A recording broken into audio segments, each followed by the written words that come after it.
moro-morong hearing na ginagawa sa Kongreso. Yan po ay isang malaking kalokohan. Bakit ko po nasabi? Pagkatapos po, mga kababayan ko, na mapangalanan si Saldico at ito si Mr. Speaker Romualdez, biglang nagrigo doon sa Senado. May nagutos po ba? Meron. Sabi nga po ni Tito Soto, gusto daw po silang ipasibak lahat. So ibig sabihin, hindi po seryoso at hindi po totoo na si Bongbong Marcos, mga kababayan ko, ang nagabulgar ng flood control. Dahil nung 1 taon, kung hindi ako nagkakamali, mga galutin din yun. Hinahanap natin kay Mr. President yung 5,500 na flood control. Dito rin sa pwesto na to. Subalit, nung nabulgar na mga ghost project pala, yung mga flood control na yan, naglabas po ng mga kontraktor. Yung po gusto nilang panagutin, gustong itakas. Itong si Saldico at itong si Romualdez. Yan po talaga ang may kasalanan dahil si Mr. Speaker ang may hawak ng budget ng Pilipinas. Sila ang naglalagay ng insertion sa budget. Sa mga tuwid silang dalawa, dapat po nating panagutin. Ganon din ang mga kongresista na kasabwat nila. Ngayon mga kapwa ko Pilipino, wag lang tayong matapang sa social media. Lumabas po kayo rito, ito na kami. Andito na kami sa dati nating pwesto ng 1 taon. Naalala nyo marami na doon. Lalo na ngayon na nilalabanan natin ay ang korupsyon, ang pagnanakaw ng mga politiko sa gobyerno. Tutulan natin, wakasan natin, panagutin ang dapat panagot. Yan ay walang iba kundi si Romualdez, si Saldico at si Mr. President Bongbong Marcos. Tama! Birthday mo pala ngayon, Bongbong Marcos. Ang pinakamagandang birthday na maibibigay mo sa mga kababayan nating Pilipino ay bumaba ka na sa pwesto. The ultimate sacrifice, bumaba ka dyan. Meron namang papalit sa'yo na siguradong uunahin yung kapakanan ng mga kababayan nating Pilipino. Pero hindi basta-basta bababa ka lang. Kailangan panagutan mo ang ginawa mo sa mga kababayan nating Pilipino. Nang maupo ka dyan, sabi mo itutuloy mo yung mga nasimula noong nakaraang administrasyon. Pero puro pagnanakaw sa kabalang bayan ang ginawa nyo. Kaya mga kababayan, muli ako nananawagan sa inyo, panagutin natin ang mga korap na politiko. Yes! Tama! Yun lamang po, magandang hapon at maraming salamat po sa inyong lahat.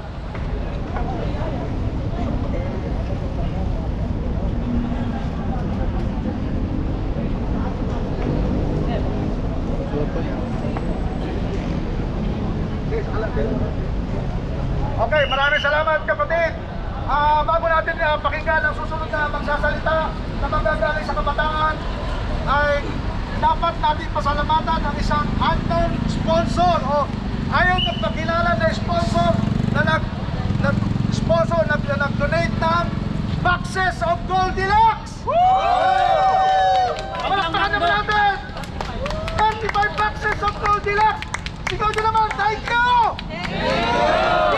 Thank you kung sino ka man! Ayaw na sabihin, kaya't kayo kung gusto nyo ng merienda ng mamon!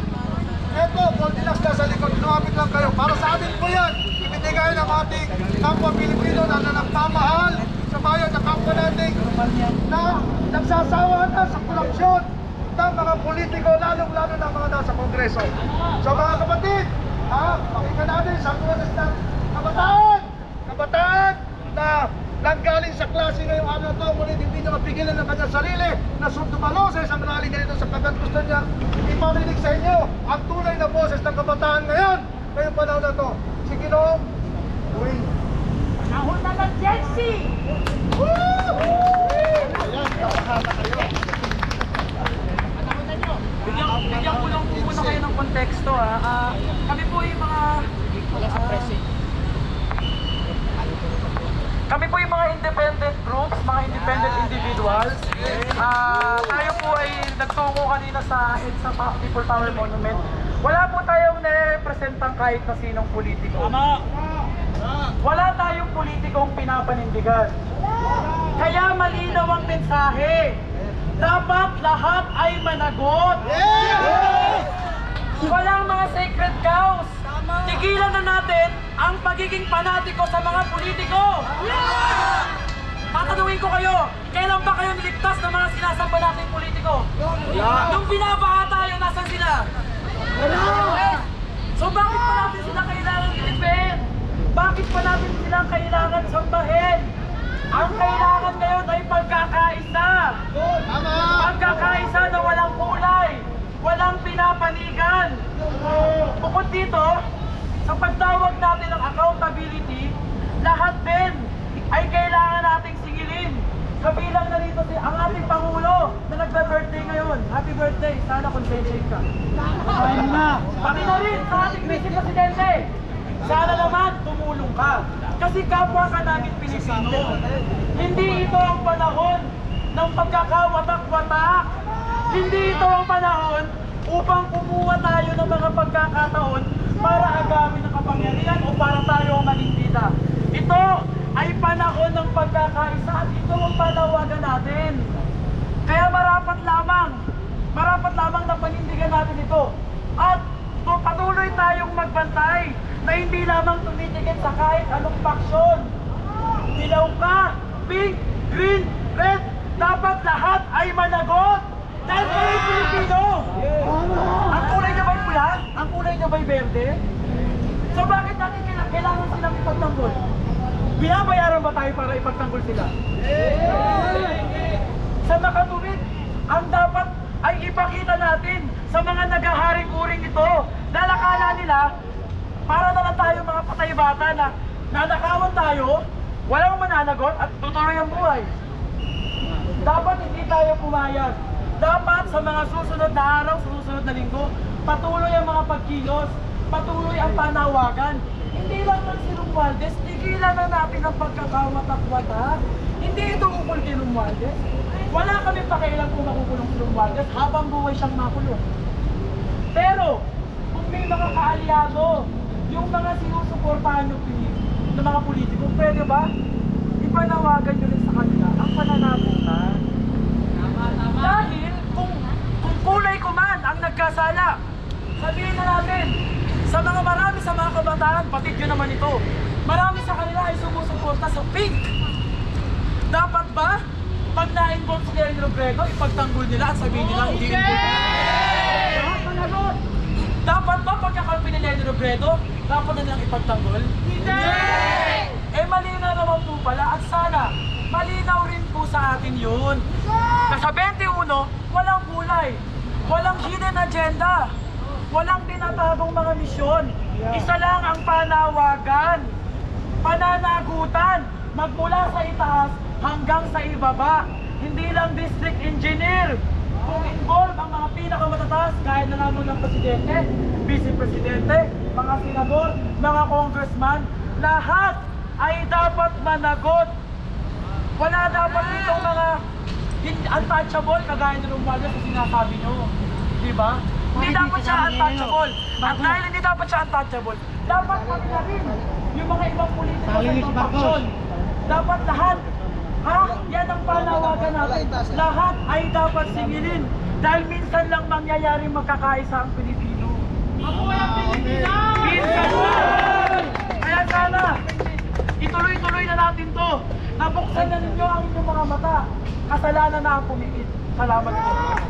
Ang kamulan na isip mo ni Pilipinas! Una-una sa lahat mga kapatid, lilinawin ko lamang po tayo po ay naparito. Ang kalaban po natin ay mga politikong kurakot. Hindi po natin gagayahin ang mga nasa ibang grupo na sinasaktan at tinatapunan ng basura ang mga kapulisan natin. Hindi po ang mga kapulisan ng ating kalaban kung hindi ang mga politikong kurakot. Kaya inuulit ko po, dito po ay hindi po natin pinapahintulutan na kahit sino po na makisama sa raling dito o gaganaping rally na ito, na gagayahin natin ang mga ibang grupo na tinatapunan ng basura at sinasaktan ng mga kapulisan. Hindi po tayo naparito upang saktan o kalabanin ng mga pulis dahil hindi po sila ang ating mga kalaban kung hindi ang mga politikong kurakot. Yun lamang po. So meron pa pong gustong magsalita, halika po rito nanay. Okay. Magandang hapon sa ating lahat.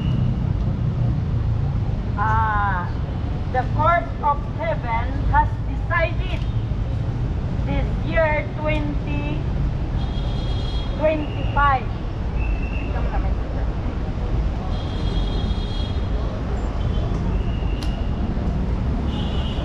Yan, may sulat pa si nanay, naghanda talaga.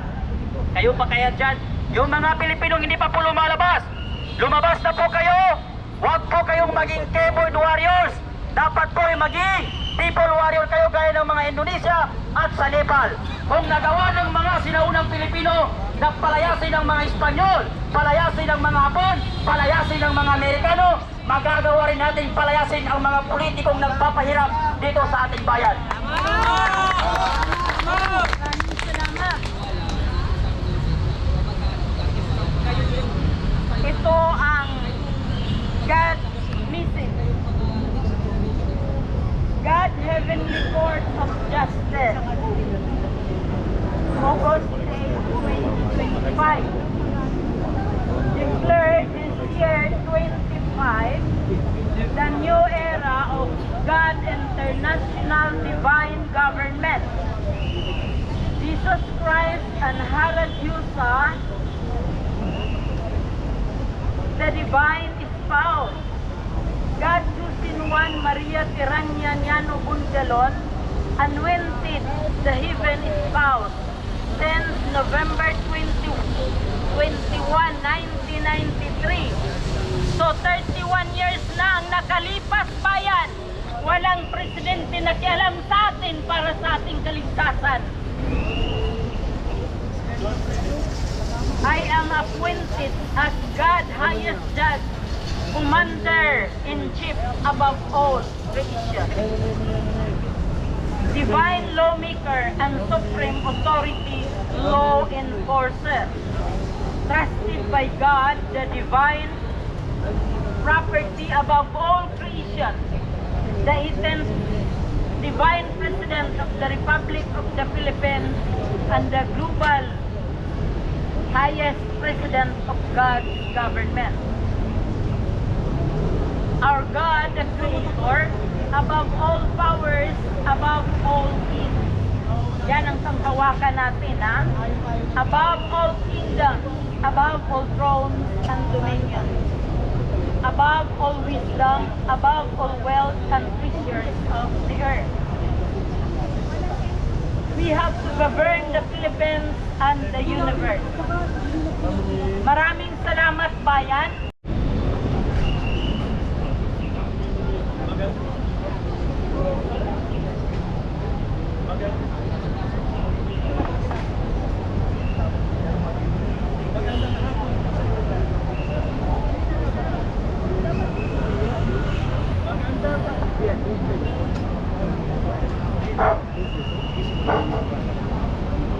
Magandang hapon po sa inyo lahat.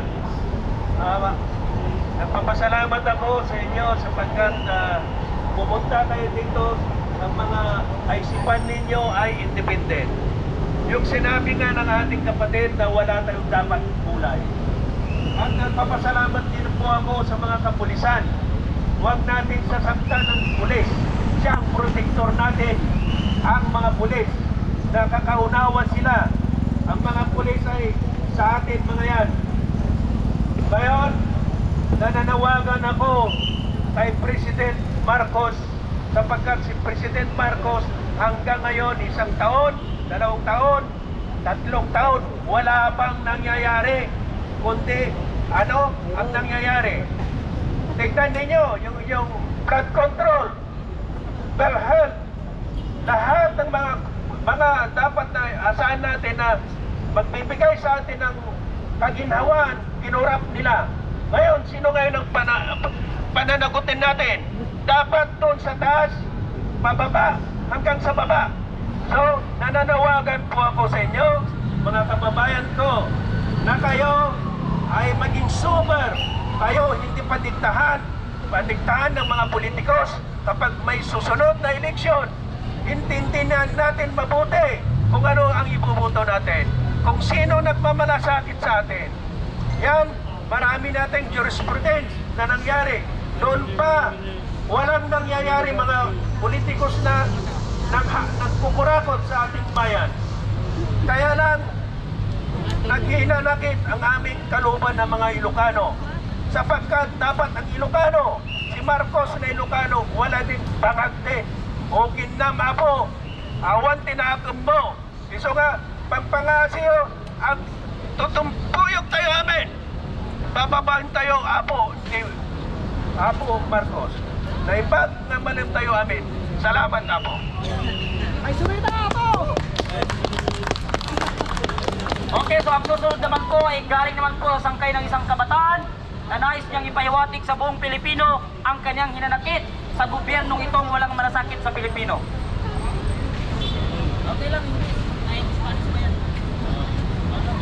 brothers and sisters, listen to me.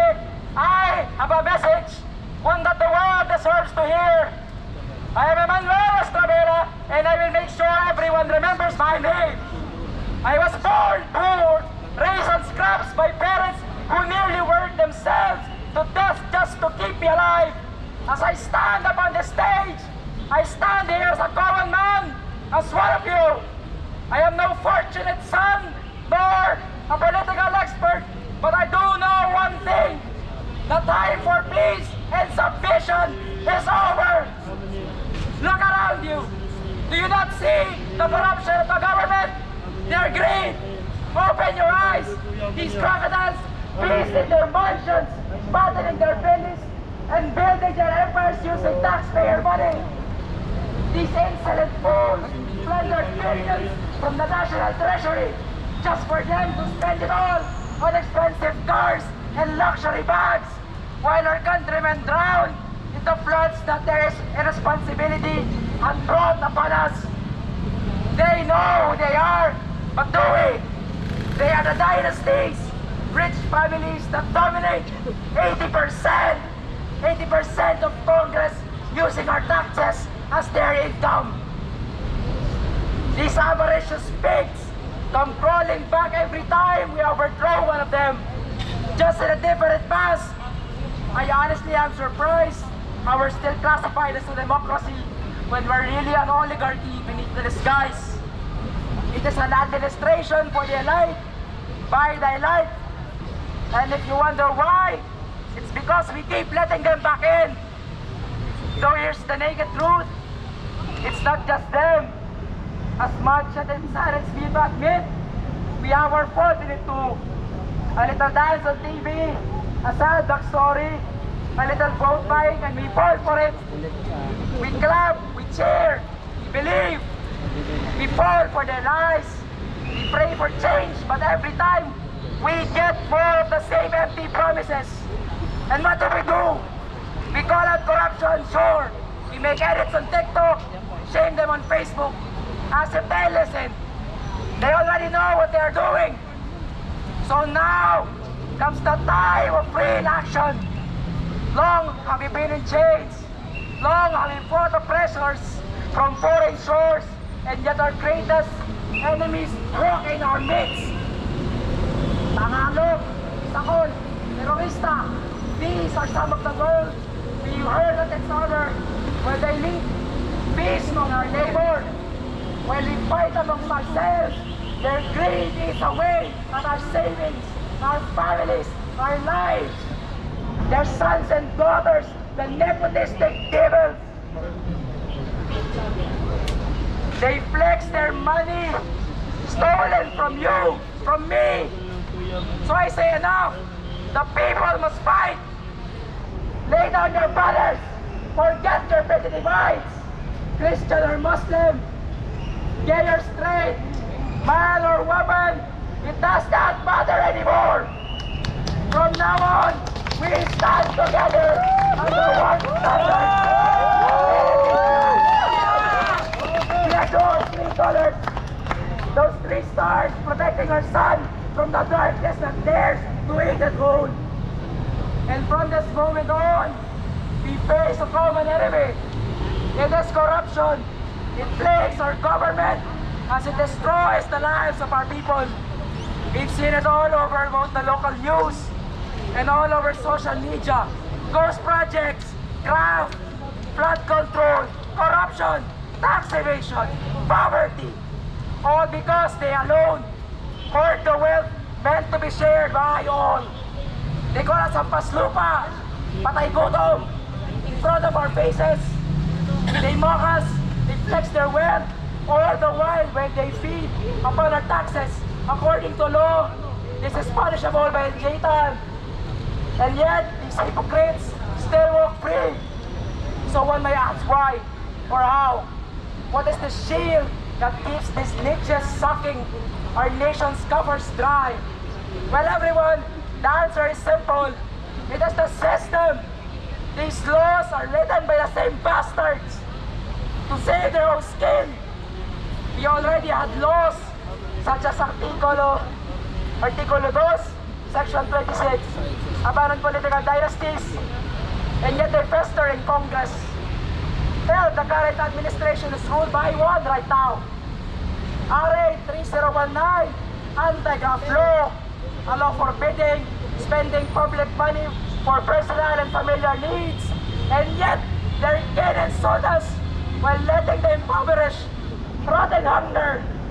Their decadence is clearly violating the specific part of the law. And yet, when a man steals bread, he is jailed. Meanwhile, when a senator steals millions, he walks away unscathed. And the next day, you'll catch him at doing a TV show. Is that what we call justice? Artikulo 11, public office sa public trust, emphasizing politicians to live a simple life in service of the community. And yet they build mansions from billions of siphoned money. What trust is left when our billions vanish to our ghost projects, when our taxes fund in their pockets while our people starve? These laws are in place, and yet none of them work, because in an oligarchic state, money keeps the rich above the law. These corrupt individuals break the very constitution itself, and still they face no charges. How ridiculous! Do you see how despite several administrations coming and going by, we're still considered one of the most corrupt countries in the whole world? It's a 1 and 2, sure, both victories. But on the long term, we haven't seen barely any progress at all. Because nothing ever changes in the system. Only the ones who control it ever do. Now pray tell everyone, what must we do if an unwanted tree grows in your yard? We strip it of life, of its source of power, and then we cut it from the roots. We kill it. And as for our nation, we must not go for a strong leader. Instead, we must burn the corruption that festers within. Give back the money they stole and replace the old system with a newer, better one that allows good leaders to naturally thrive in. But thankfully, not all hope is lost. Recently, I saw a bill that was discussed in Congress supporting the death penalty of corrupt politicians, and honestly, I give my full support to it. Do you? Yes! Good. We need change, reform. But alas, I hope for it to make the cut. But as expected, it did not. Of course it would fail. Because if it did pass, we would barely have a government by tomorrow.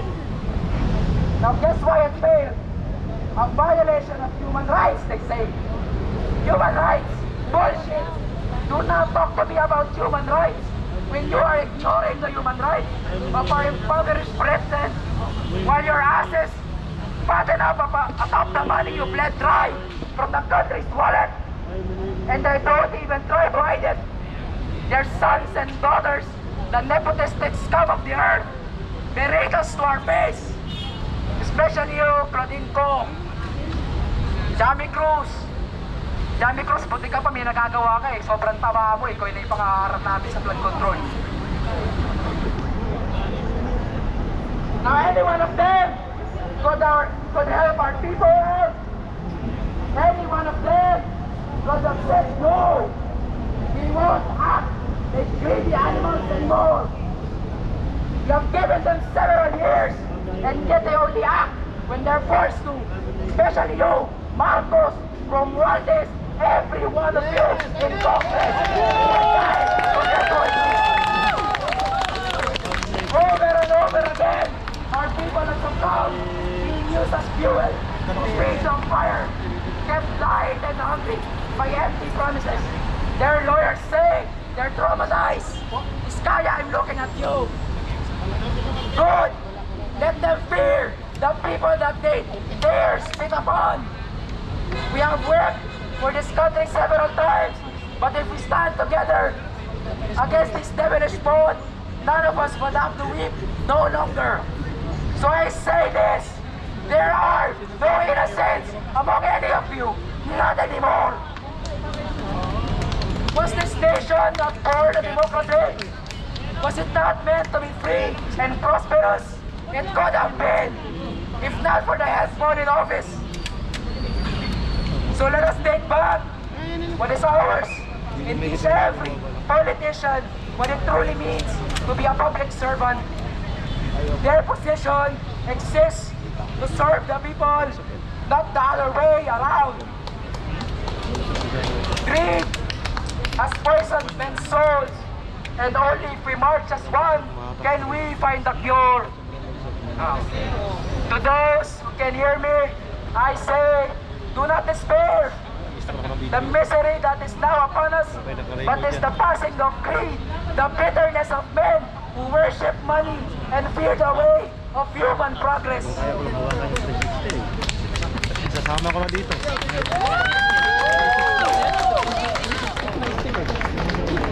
Next, ano yun? Lapit na dito. Kung matatapag dyan, halika kayo. Yung mga palamunit, yung mga tambay, labas na! Unang tanong ko, sino ang magtatanggol ng Pilipinas? Tama! Hindi mga politiko ang magtatanggol ng Pilipinas, kundi tayo! Kailan pa kayo magigising? Huwag na kayo magbulag-bulagan. Matagal na tayong ginawang bulag ng mga politiko. Huwag natin nawayin yung mga pulis, sir. Yes. Dahil sila ay biktima din. Umuwi sila baka. Umuwi sila gutom. ATM nila sinasangla. Pero anong ginagawa ng mga buhaya? Ang sasarap ng buhay. Tayo nagpapakahirap. Yung mga Pilipino umuwi. Baha, yung mga estudyante umuwi. Umuwi sila sa bahay nila basa. Bago pinaghirapan ng magulang nila ang mga sapatos. Binibili, inuutang. Tama! Yun, lubog sa Anong nasakit isipin? Kailan pa tayo magkikisay? Yung ating mga kapulisan dyan. Huwag kayo magbulag-bulagan. Dahil totoo naman na lahat ng mga ATM nyo, sinasanglan nyo para buhay sa pamilya nyo. Kailan pa? Samantalang sa sarap ng buhay. Kung mayroon mang sisihin ang administrasyon na to. Kailan pa kayo magigising? Gumising na kayo. Kailan pa kayo magsasalita?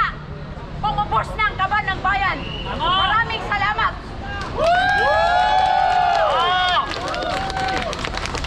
Totoo naman lahat ng sinabi niya. Habang ang mga estudyante ay umuwi sa bahay ng basa, ang mga pamilya at tatay natin ay nagpapakahirap magtrabaho. Eh kahit kailan hindi nasubukan ng mga politiko magtrabaho ng 24 hours. Lubog sa Hindi mga. ninanagawa ang mamasada ng 24 hours para